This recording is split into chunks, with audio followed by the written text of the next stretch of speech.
wanted to introduce Lacey and Amanda and Sarah. We're just following up from our previous discussion last week, and so I will kick it off to them so we won't waste any time. And welcome. Thank you guys for joining us. Yeah. Hi, everybody. We were asked just to kind of give an overview of our instructional design services here. I know a lot of you, I'm looking at the faces on the screen. I think a lot of you know our team. You've worked with us for a while, so we'll kind of do just a real quick high-level overview, but we were hoping to make this conversation more of a conversation, and we would love to get feedback from you all on the different products and like services we provide. If you have areas for improvement for us, things that are working or not working. And then we would love to spend some time here at the end just kind of talking about the future state of instructional design and maybe what we could do to be better partners, how might we incorporate things like AI, what cool ed tech tools do you want to use in your courses? So we would just love to kind of continue the conversation with y'all. We thought this would be a great place to do it. So with that, we'll go ahead and kick off. So I will share my screen here.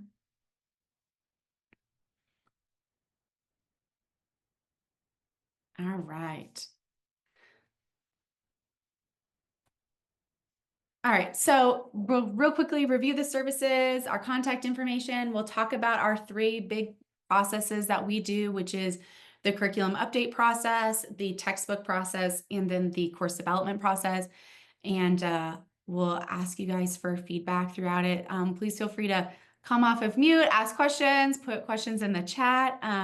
Sarah, if you don't mind monitoring the chat for us on our team, and then please, no question is a silly question. We want to make sure these things make sense for y'all. All right. Good to talk to you guys and talk to anybody who's watching the recording, hopefully. This is just a reminder and hopefully some helpful hints, because I know one point of confusion that I think lots of people have in lots of different areas, not just at ACU, is who do I contact with what issue I'm having. So just a reminder, the ID team is a program director and faculty facing group. We are not a student service group. So a student success advisor is always going to be students' primary point of contact when they need help with something other than their instructor. That of course can be a contact as well. Wellness inquiries that we have always go through Abby Green. If we have a faculty issue in terms of teaching, payment, that sort of thing, Paula Davis handles all of those. Schedule issues and changes are handled by our registration operations team. And then probably the biggest point of confusion is when do I contact instructional design and when do I contact IT support? So generally speaking, we are here to help with Canvas issues that faculty and staff are experiencing. And you guys submit tickets sometimes on behalf of students, which is great. But again, we're not directly servicing students. But things that you would contact IT support rather than ID would include student-facing issues in Canvas. If you're having an issue with your computer or Zoom or single sign-on or email, like a general ACU-wide system. And IT will always contact us if there's an issue that we need to be looped in on. So don't fear reaching out to IT. That doesn't mean we'll never hear about it, or if it needs to be both groups collaborating, they'll make sure that we're looped in on it. Any questions on who to contact or anything that you're not sure who to reach out to on? Okay. Hey everybody, good to see you today. We just wanted to also highlight our website. This is where you can find a lot of the links. I feel like it can be hard when you don't know exactly which form to use. We might say, oh, complete a request. But we wanted to remind you all that our website, the link here at the above, this has a description and the link to the majority of the forms that you'll need to help manage your courses. So course ticket forms, that's for any immediate fixes for your live courses. The SME contract request to kick off development. requesting access to a Canvas course, that's usually the Z course, right? So we don't add people to live courses, but if somebody needs to view the Z course, that's the form that we have for that one. Curriculum updates, the textbook request, and I also wanted to highlight the learning technology procurement process. That's one that not everybody might be aware of. So we do have a process that allows faculty to request support or addressing a specific need in their course using a tool or some type of learning technology. So if you have a tool that you're interested in learning more about, we have a process that you can go through, linked on our website to start that. It sets up the process for us to start exploring it, to see if it could be integrated, and then and go from there to see if it's an option. We also have a team email. So again, if you aren't sure who to contact on our team, at least, please feel free to email the team email. I highly recommend just starting there anyway, because this helps in case somebody's out of office and somebody else can help answer the email if they can. So we're all monitoring that email on the ID team. And then also have a link here for free resources and tools. So these are tools and resources that we can use in our courses. So this is a My ACU page. You have to be logged into your My ACU dashboard to be able to access it. But it has information on Adobe Creative Cloud, the library portal link, the Online Writing Center has information as well, LinkedIn Learning, lots of different resources that can be helpful in courses. Any questions on that? Let me know. It's also a student-facing page too, so the student success advisors will use that page as well to share with students the tools. So these are all tools that ACU is paying for on behalf of both students and faculty. So while you can use it in course development, you can also share it with your students as well if they need support. So it's trying to kind of a one-stop shop for all of the support services we have. So a great resource to share out with your adjuncts, or if you're teaching at multiple schools, this is a great one to bookmark to remember what does ACU have. Any questions here? Okay. All right, just some reminders and information about curriculum updates. Most of you probably know, but curriculum updates that's the term that we use on our team to talk about ongoing maintenance of your courses. So if you are fully redesigning or developing a new course, that's going to go through Lacey's shop, and you would know a lot about that process if you've done it before. But a curriculum update is a smaller scale update. You know, I want to tweak this assignment, or this link is broken in these 5 places in my course. I need to replace it with this link. So we wanted to just give you a few reminders about how those curriculum updates work. There's no stipend because this is considered ongoing maintenance. We do process curriculum updates every single term, but this is typically only a change made in the Z course, our primary course. We're not touching live courses when we're doing these kind of maintenance issues. If you have an issue going on with your live course, that's a ticket, and we're happy to help with that separately. But a curriculum update would be a change that you want to see applied the next time the course is running. Those due dates for curriculum updates are published every term in the cheat sheet. So please just shout out to the cheat sheet. Make sure you read that every term when it comes out. But you do have lots of options with your curriculum updates. We try to be flexible with how much or how little interaction you want with our team. Myself and Adam are primarily handling curriculum updates right now, but everybody on our team helps as needed. So your options for submitting a curriculum update and getting that update taken care of are to just submit a Google Doc. We have a template that we provide that gives you a pretty clear structure of this. I need this change to happen in week 1 on the readings and resource page, or on the week 7 assignment. So it's laid out pretty clearly, and you can just annotate what you want us to do in Canvas. If that doesn't work for you, or you just prefer to have a working meeting, you can also request that. And when we get that request, we'll go ahead and schedule with you, and we can do the changes synchronously in a face-to-face meeting on Zoom. So you can, instead of writing out your requests, you can just help me find in your course where you want to make those changes. And for something really small, you can also just provide a detailed comment. You don't have to fill out the whole template or request a meeting But for example, if you are just changing out a document, perhaps you've updated something like a worksheet in your course, you could just say, please swap this document for this document and attach that document to the curriculum update request.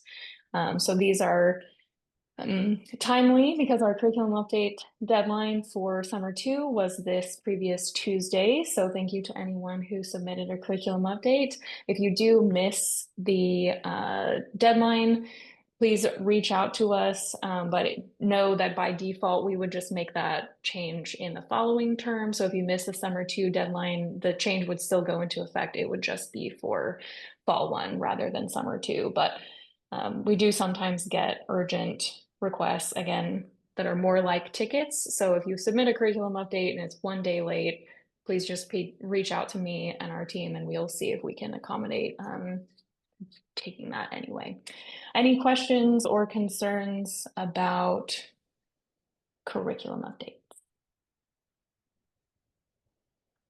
Anybody have any areas of improvement they'd like to see here? Anything about the process that's not working? I know last year we added the option to do a Zoom meeting because we had some feedback that that might be easier in some cases, but any other ways that we can improve this process or make it easier for y'all?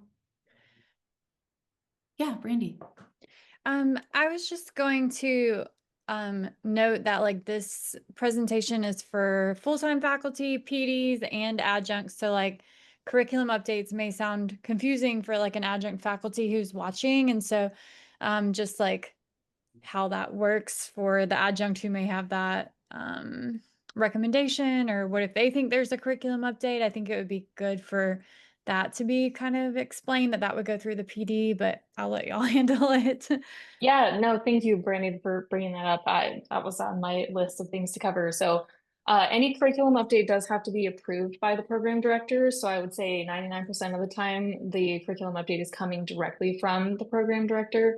But let's say you're an adjunct faculty, you regularly teach this same course, whatever that course may be, you are always welcome to submit suggested curriculum changes to your PD. And then really between you and your PD, you can work out if the PD would submit the curriculum update on your behalf, or if you would just get their approval to submit. I know some people allow their adjuncts to submit curriculum updates. We will just always make sure on the ID team that we have your approval. So if Brandy, you give someone permission to submit a curriculum update, you might still get an email from me that says, hey, I received this curriculum update for this course from this person. Do you approve these changes? We're just trying to make sure that it's always being passed up through the program director. But if the program director submits it on behalf of an adjunct faculty, we will automatically assume that we have your permission to make those changes.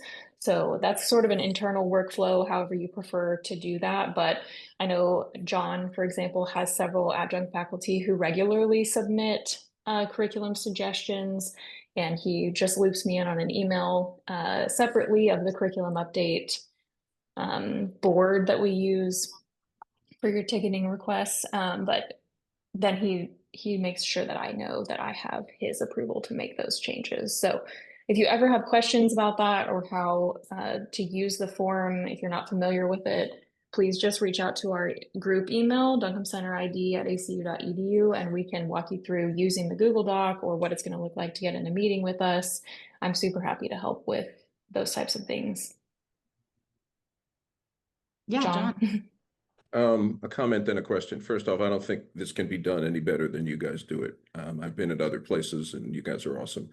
But I do have a question. And some of my adjuncts have asked me this when I don't know the answer. And if everybody else knows and I don't know, I apologize. But how can we monitor the footprint of how many times students go in to try to do an assignment?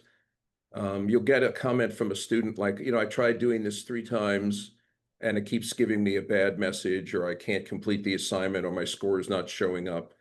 Can we monitor as PDs how many times they actually go in? I know this was true in Blackboard, or maybe it was Moodle at another place where we could go in and say, oh yes, they tried 2 times, so it's true.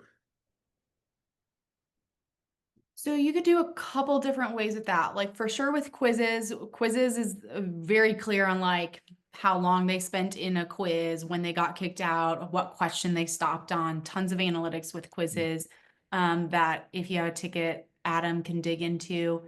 Guys, I'm thinking about probably the new analytics tool in Canvas would likely show you the best place, John, of that. So Sarah, do you want to maybe just like pull up a course and we can show where to find that?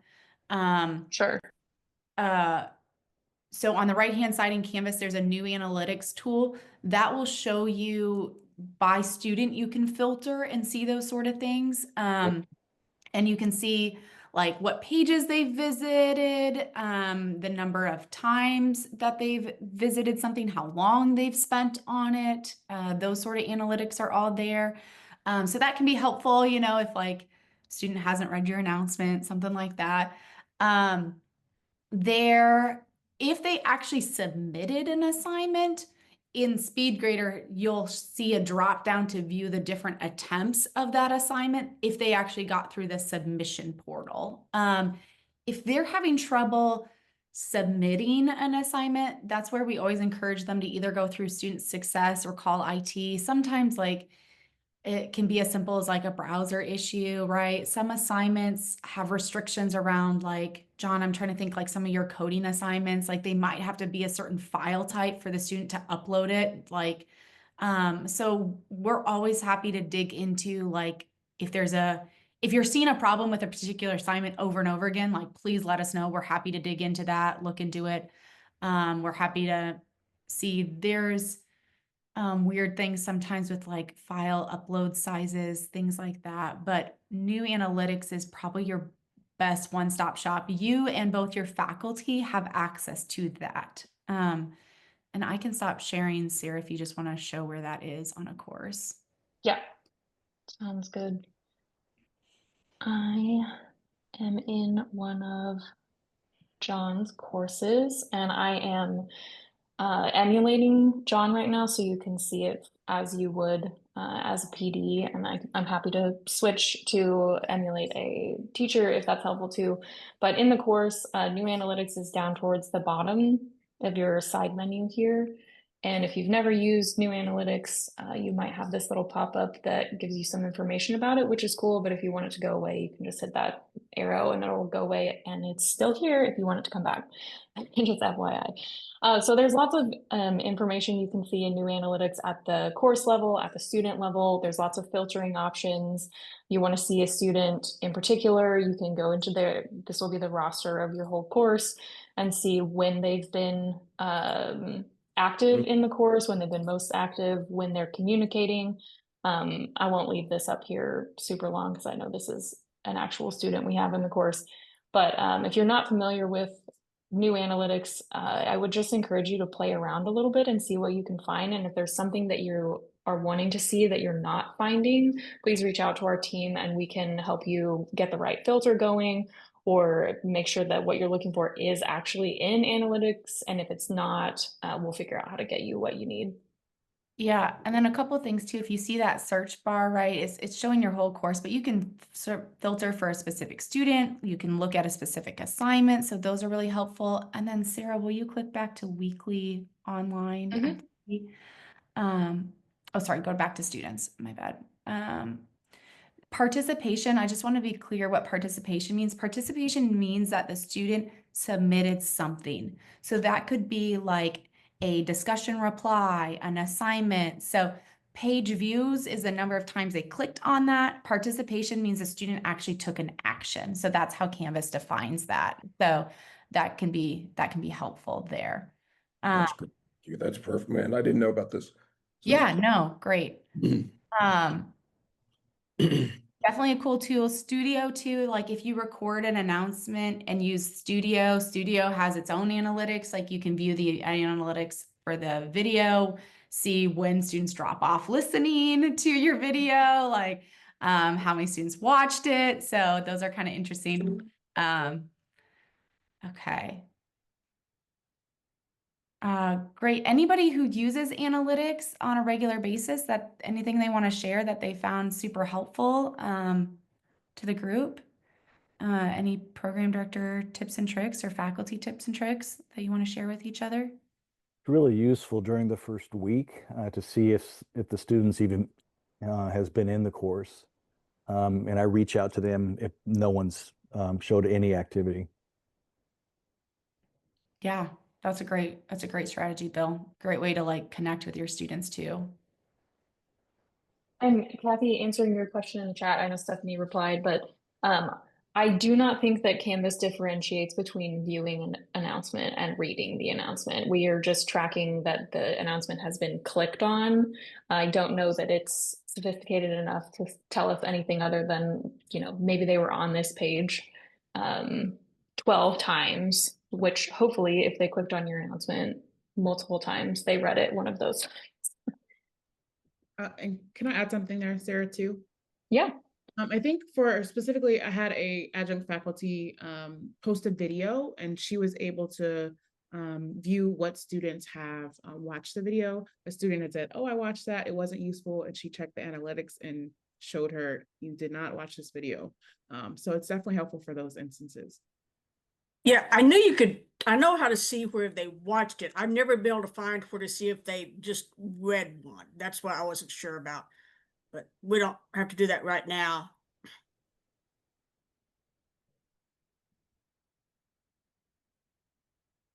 Okay. Yeah, it should be in the new analytics. You can search for their like weekly activity. And Kathy, we can always deep dive with you too on that. But yeah, if you do a video announcement, Studio has really sophisticated features in that. You can add like knowledge check questions too. So like you can have the video pause and like put up a question. We can help you build those as an assignment if you want, but you can also use it as a strategy in just your regular announcements too. So anything else on new analytics? That was a really good question there. Any other tips on those of you who are new analytic fluent? Okay. All right, let's get back into anything else. Jumping back to curriculum updates, I'm looking at the screen. I think most of you guys have used that process with us, but any other feedback, ways you would like to see curriculum updates improved, anything we can be doing different? Amanda, I have a question. Yeah. I had an adjunct faculty reach out to me just the other day regarding some concerns with the Turnitin score. She's Okay. teaching in one of the BSN bridge courses for the Okay. BSN to DNP. Mhm. And she found that one of the students was using Turnitin to write her paper. She had submitted her paper over, I think she said 9 times to get her score to come down rather than, and then used, so she was identifying, like what she was doing when she went back in and looked at these papers. The student was getting high scores for quote, copy and pasting. And then Okay. she would rewrite and then return it in. And she did that 9 times. So the question and I've never noticed that before, but I teach in the higher level DNP, so they've kind of picked that up. Her question was, is there a way that we could limit the number of times that they get to turn it in? Because we don't want them using Turnitin to write their paper correctly. Currently, we don't limit it. You can limit the number of attempts a student can do, but I would love to talk like philosophy there, because to me, the Turnitin is serving its purpose there, right? Where the student is learning that they're not supposed to be plagiarizing, so now they're rewriting it in their own words. So to me, the student's actually they're using Turnitin correctly, I would argue in that case, right? They're learning what is acceptable with with plagiarism versus not, and they're having to rewrite that in their own words till their score is acceptable. So I would just love to deep dive with you around what you would view as acceptable. But that is the purpose of that self-check assignment, is for that very reason, is for students to submit it, to turn it in, understand, ooh, I did a really bad job here of writing this in my own words. I need to take it back and redo it. And so that is the goal with Turn It In, is because it's not going to write it for them. They have to do all that work themselves. There's no AI generated text with Turn It In. Like, they have to manually retype it all themselves. So that student is going through that iterative learning process there to get their score. I mean, I hear what you're saying and I agree. I mean, that's the point. But when you're doing it every week and you're not learning the process, this is where I guess what my interpretation of her question was, that it seems like she just writes the paper and then submits it every week. And she's not, and she always has a really high. So it's Yeah. like, so you're not learning the skill set from time to time if you're having to consistently turn it in numerous times on a short paper.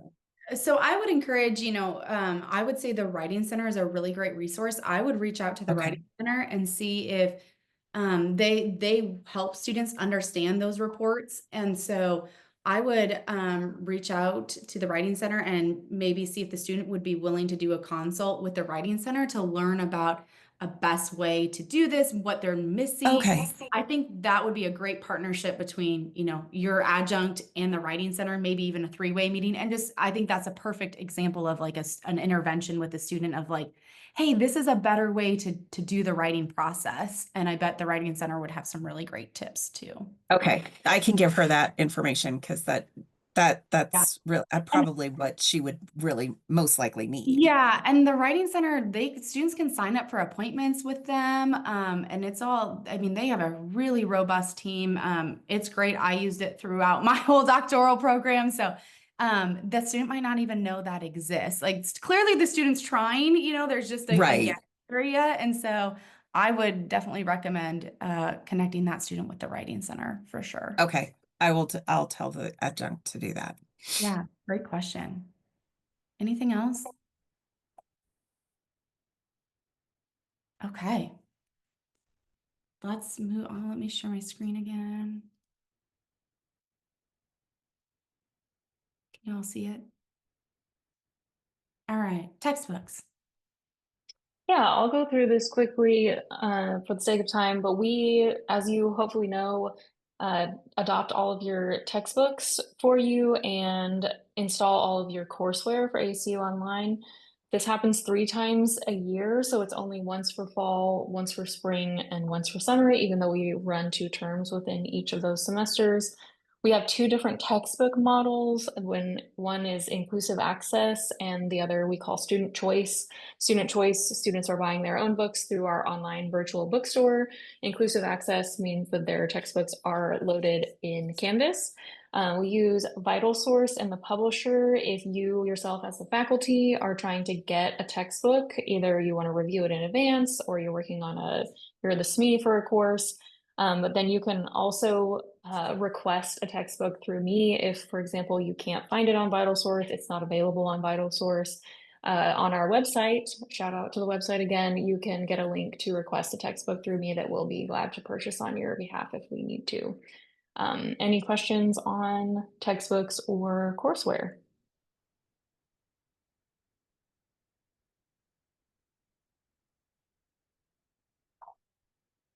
Program directors, anything you run into with your faculty on textbooks? I know if you teach in an inclusive access program, that's pretty easy where their textbooks are already loaded in that course. But those of you who teach or oversee, a student choice book, there's a little bit more work there in that you got to make sure you have your physical textbooks. So reaching out to Sarah to get those, but I know every once in a while we'll have somebody reach out and need their textbooks for courses. But any feedback there? Any questions on textbooks? Maybe the only other thing I would mention here is on the required textbook page, it's linked both on the homepage of your course and then also in course information and resources. We list every textbook that's required and then where that textbook can be found if you're in an ebook program. So in some of our ebook programs, right, the textbook might be in their Barnes and Noble bookshelf. It might be in the library, so that's a separate link. And then it might be in their courseware. So if you have a course that has, like anatomy and physiology has a textbook with kind of a lab paired together, then that can be in like the Pearson app. So we try to detail in every single course where that textbook can be found because it does vary from course to course depending on what textbook is adopted. So just know that it's listed in the required textbook page in every single course. So shout out to Sarah for keeping that up to date in all of your courses. All right, we'll move on. All right, course development, Lacey. Yes. All right. So as I know many of you know, we have a standard course development process that we use so that every course can be approved before it is built in Canvas. So just real high level. First, we'll want to be sure the course is approved through academic council if it's a new course before we can start development. Then with that, you'll start with the SME contract request when that'll tell me that we're ready to start the kickoff. So I'll coordinate the kickoff meeting based on your SME contract request. Throughout development, we'll have deliverables and check-ins, another meeting, the midpoint meeting as well to help support development. And everything happens within that shared Google Doc. So if you haven't come through development with us before, which I'm looking at everybody so far, I think a lot, I know I'm talking to the program directors. I should clarify this process. The program directors will be the ones initiating the process. And if you're new to course development though, everything we do so far is in the shared course development folder. The program director and myself work alongside each other to review the deliverables and approve the final course and the timeline throughout the way as well. Generally speaking, we'd love to hear your feedback on the process. Those of you that are familiar with the process, what do you like about it, or what would you like to do differently about it? We're really open to exploring ways that we can continue to improve it and make it more supportive for you and your SMEs.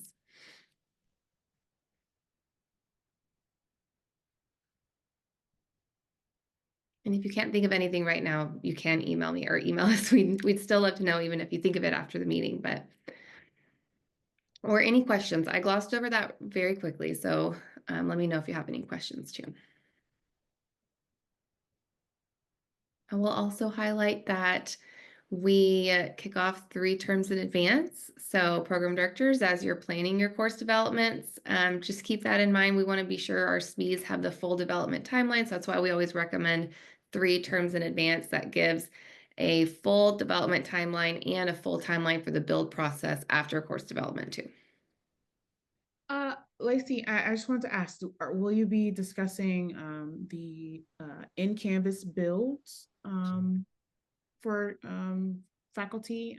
I know some people had questions on whether those were optional or what your approach would be for that, just to give a little background on that. Yeah. That's perfect. That kind of kicks us off into future state. We're kind of we want to take this next year to kind of think about how we can obviously continue to improve our course development process. One of the things that we've been talking about is redesigning in Canvas. So some of you have expressed that the course development template is hard. You'd rather do it in Canvas. So we're kind of trying that out this year for those that might want to try redesigning in Canvas.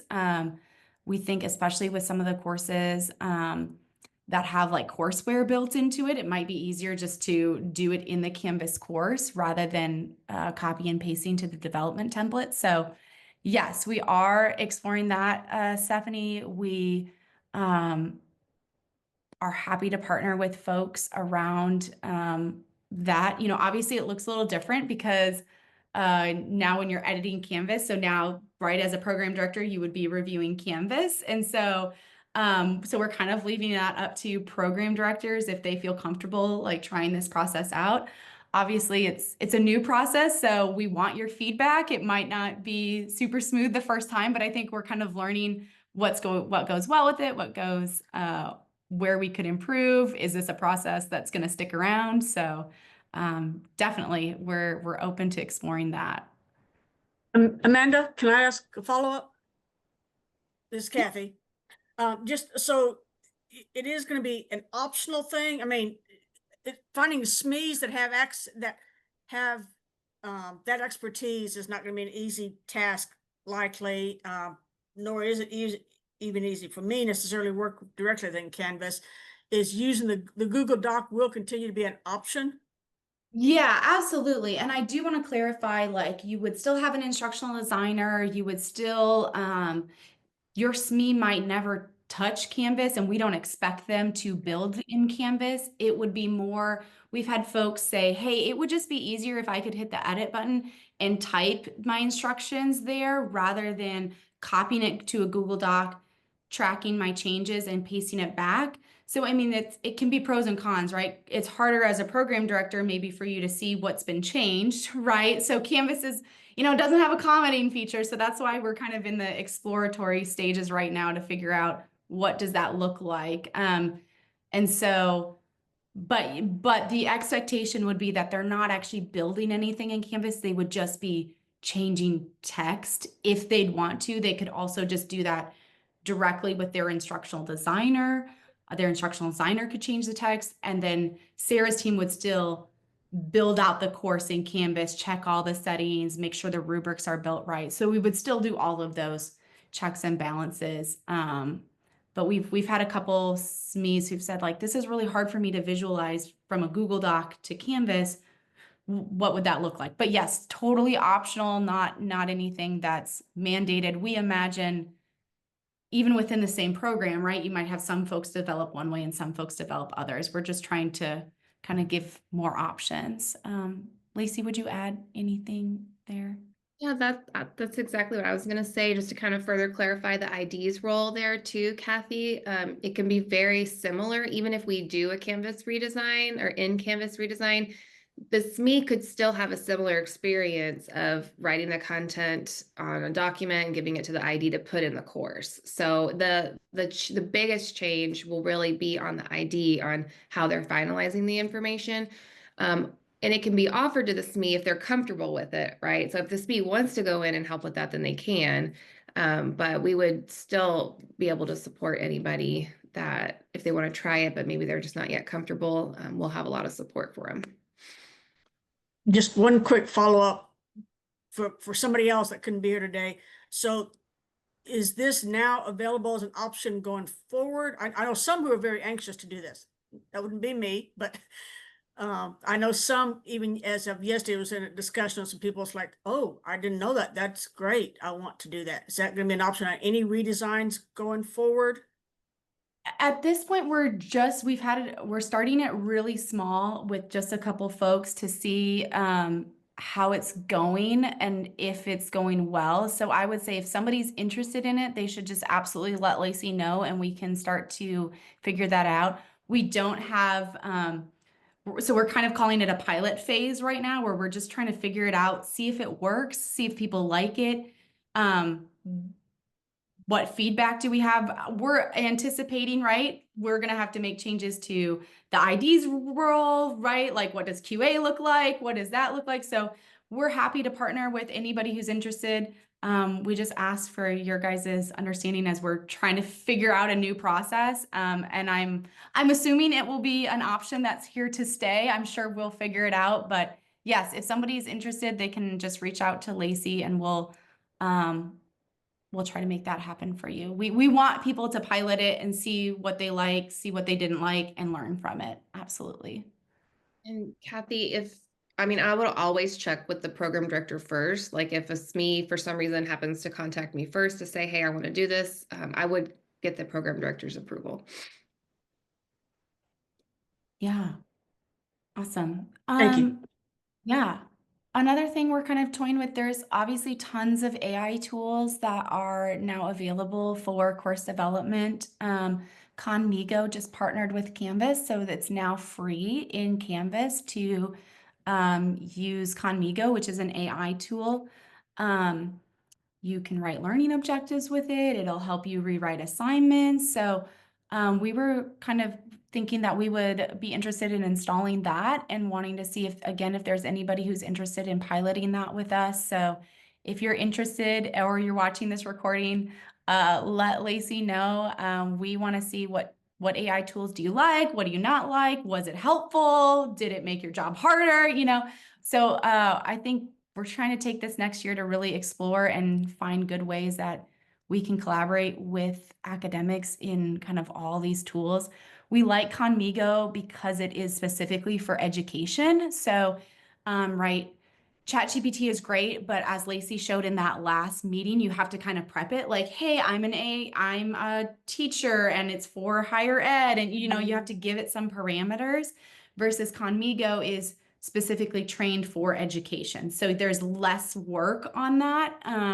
And so we're hoping that that might be an easier tool. So we're actually getting that installed this week into Canvas. So that'll be available. It's only a faculty facing tool. So like your students wouldn't see it, but let us know if Conmigo is something you're interested in playing with. If there's other AI tools available that you want to explore with us, we would love to do that with you guys. I've had several questions come up about AI chatbots, so I just kind of wanted to share with that. Anybody can create their own AI chatbot. That is totally fine. I have a video on like how to create one if that's helpful. The biggest thing is like you would need a paid ChatGPT account to do that. There's Magic School that's free too, but then your students have to pay for it. So it's kind of one way or the other. Getting a ChatGPT Pro account is relatively inexpensive. So there is that option. You can reach out to your dean to request funds, or you can submit through the learning technology procurement process. You can request funds through our shop on that. And we're happy to put in those AI chatbots in your course if you'd like. There's different levels, so we can do a special, like if anybody's interested, we can kind of deep dive that a little bit more. It works super well if you have an OpenStax textbook because you can just feed the entire textbook into your AI chatbot. That's really easy. It's a little more tricky if you have a bunch of copyrighted materials, but those people are exploring with those. There are like universal chatbots out there. So if you teach a course that is like a gen ed, there's chatbots out there already. They're not necessarily course specific, but like there are English chatbots, for example. And then obviously if you're a program like John, he's going to have to create his own custom AI chatbot if he wanted something because his program's so niche, right? So different levels of maintenance too. So I've had a couple of questions about chatbots come up. I know we're almost out of time, but if there's any other feedback, I know several of you are going through our process on getting some more ed tech in your courses. So please feel free to utilize us for that. If there's any questions, if there's anything we can do, I know Lacey's offered, like, we're happy to come do like lunch and learns with your group. Like, we're happy to host lunch and learns if y'all would like more regular check-ins with the ID team. If there's a training thing you want to set up with a group of y'all, if you want us to cover a certain tool in Canvas, we're more than happy to do any of that. Let us know. We've done meetings with new adjuncts before for particular programs on training. So if there's any way we can help you guys, please don't hesitate to ask. We would love to do that.